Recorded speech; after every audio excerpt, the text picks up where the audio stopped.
Nessa aula você vai criar coleções de dados conectados. Uma coleção de dados é também conhecida como arrays.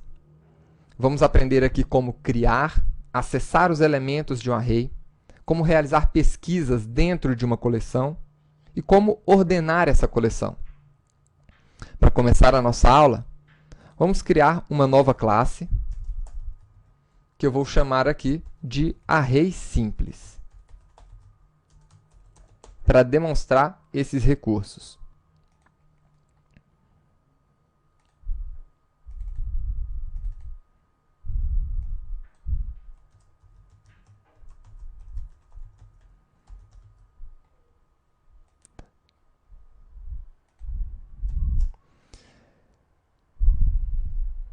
Sempre crie as suas classes. Evite copiar e colar de um outro código-fonte. Assim você vai estar praticando, né, e memorizando esses termos iniciais aqui da linguagem. É por isso que eu estou sempre criando novamente as nossas classes. Então, imagine a seguinte situação. Você tem um conjunto de valores aqui, Brasil, Rússia,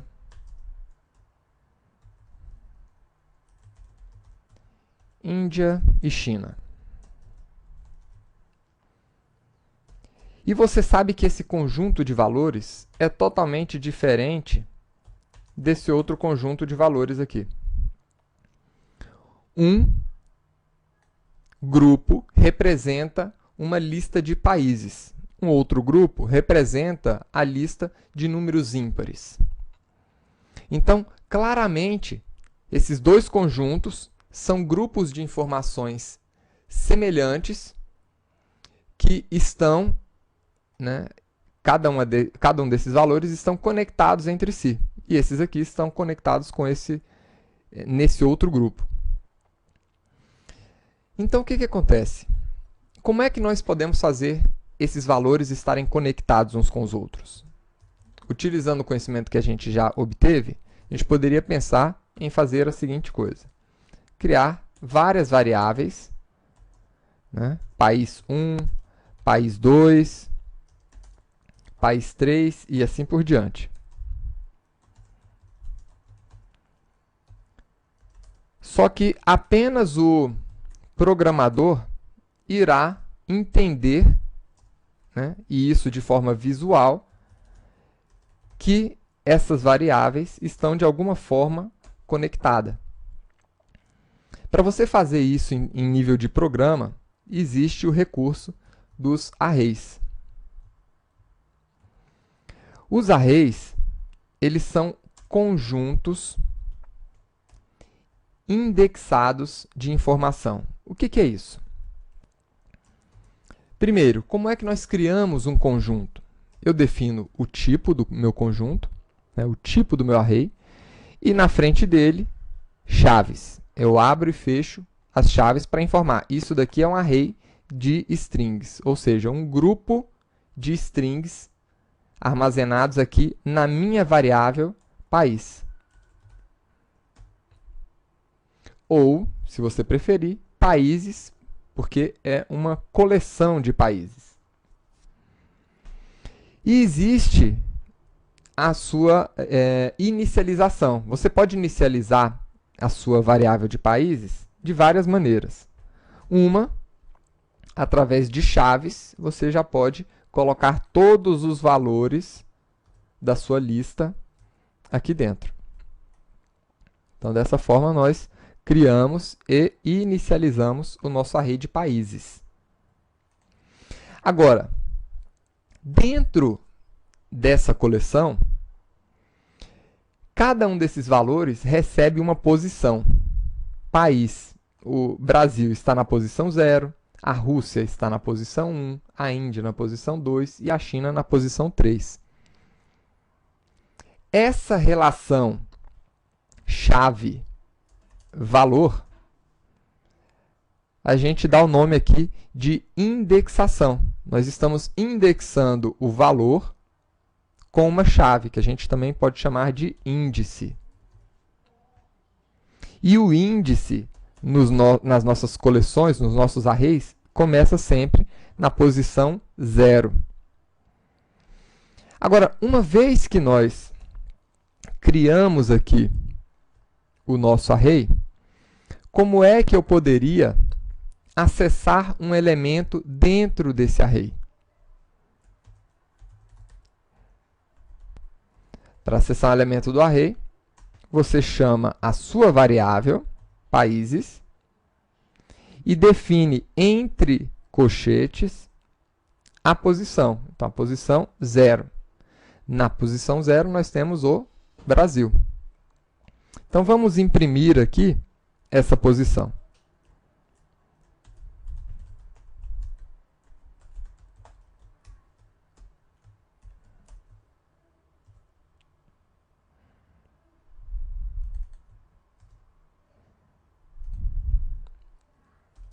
Vamos compilar a nossa classe.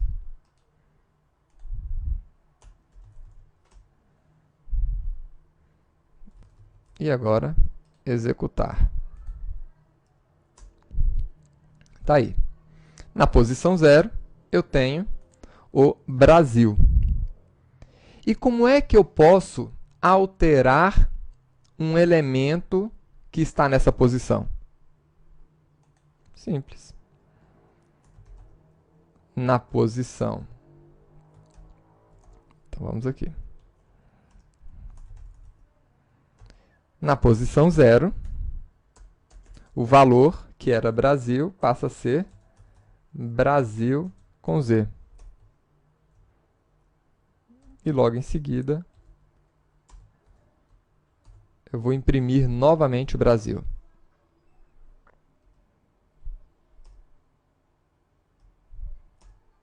Tá aí. Então, é dessa forma que nós acessamos um elemento que está dentro do nosso array. Agora, existem outras maneiras de se inicializar o array. Imagine aquele array de números ímpares. Então, eu tenho aqui os números no meu tipo primitivo. Então, estou criando um array de inteiros chamado ímpares. E eu vou inicializar esse array dessa maneira. A inicialização do meu array sempre requer o número de posições que eu tenho no meu array. Então, vou começar esse array com 5 posições. E agora sim, para cada uma daquelas posições, eu vou colocar um valor. Então, na posição 0, vamos colocar o valor 1. Na posição 1, o valor 3. Na posição 2, o valor 4. Aliás, o valor 5, só números ímpares. Aqui 7 e aqui 9.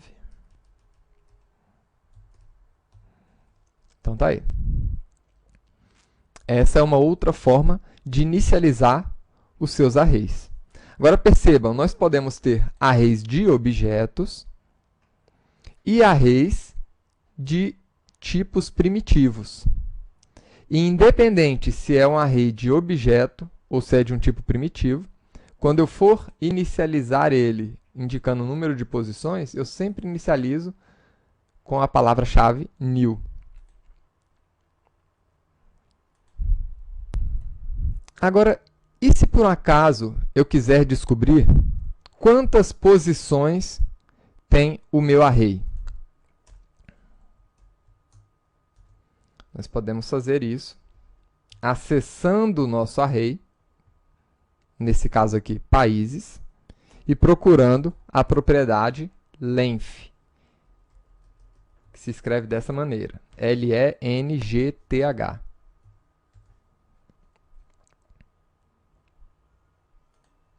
Vamos ver aqui. Então, o nosso array de países tem 4 elementos.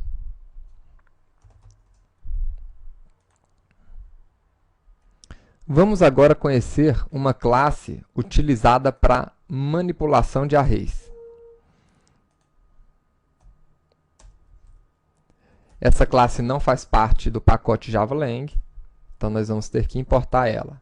Ela está dentro de Java Util e o nome dela é Arrays. Então, essa classe ela é útil por vários motivos. A gente pode utilizar ela para apresentar todos os valores de um array, por exemplo, né? Então, vamos fazer isso aqui. Vou utilizar aqui arrays.toString.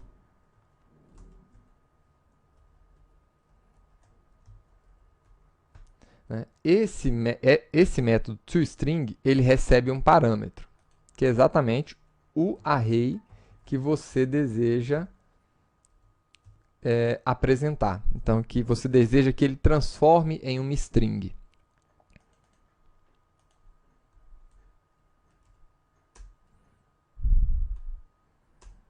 Então, tá aí. Apresentou o nosso array. Vou tirar aqui esses acentos para ele apresentar de uma maneira mais amigável para a gente. Então, tá aí. Brasil, Rússia, Índia e China. E nós temos ainda outras funções, aqui, outros métodos para essa classe arrays. Por exemplo, imagine que você queira realizar uma pesquisa dentro do seu array. Então, eu quero saber se dentro do meu array existe o país Rússia, por exemplo. Então, eu utilizo aqui o objeto arrays e procuro, utilizando o método binary search, um elemento. Então, qual é o elemento que eu quero buscar? Rússia. Em qual array?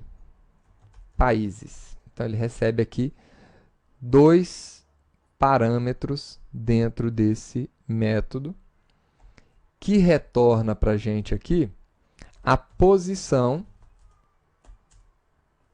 daquele elemento dentro da nossa coleção. E vamos imprimir agora essa posição para ver se existe.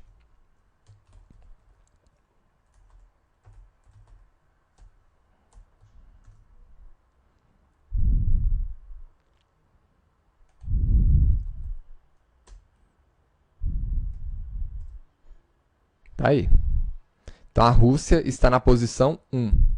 Lembrem-se que a indexação começa de 0, 1, 2, 3.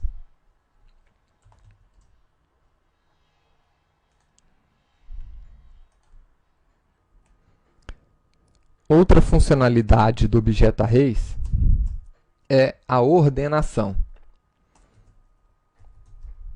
Eu posso ordenar o array com o método sort.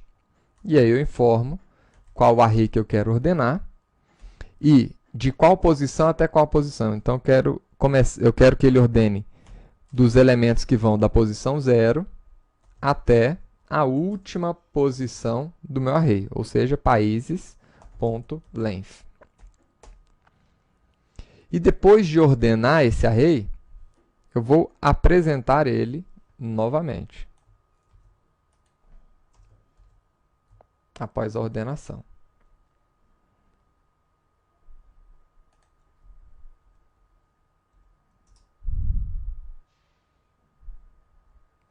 Opa! O nome da classe é arrays.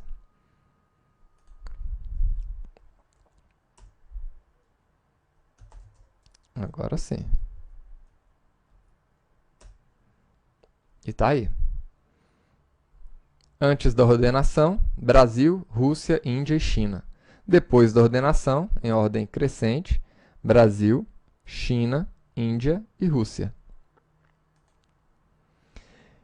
E uma última informação sobre os arrays. Quando nós colocamos objetos dentro do nosso array, nós podemos acessar os métodos desses objetos diretamente dentro do array. Então, por exemplo, nós já estudamos as classes wrapper. Eu vou criar aqui um array de doubles. Né? E aqui dentro, vou colocar 12,35, 340 e tanto, vírgula, tal. E agora, eu quero acessar a primeira posição do meu array. Então, valores na posição 0, estou pegando esse número. E quero acessar um método desse objeto aqui. Então, eu posso acessar esse método diretamente aqui dentro do array. Ponto double value. Né? Isso aqui é perfeitamente possível.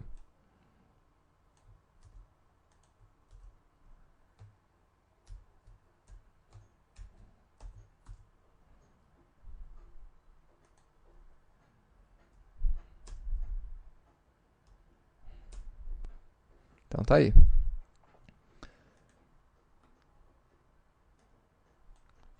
Espero que você tenha gostado dessa aula de arrays e vejo vocês na próxima aula. Até lá!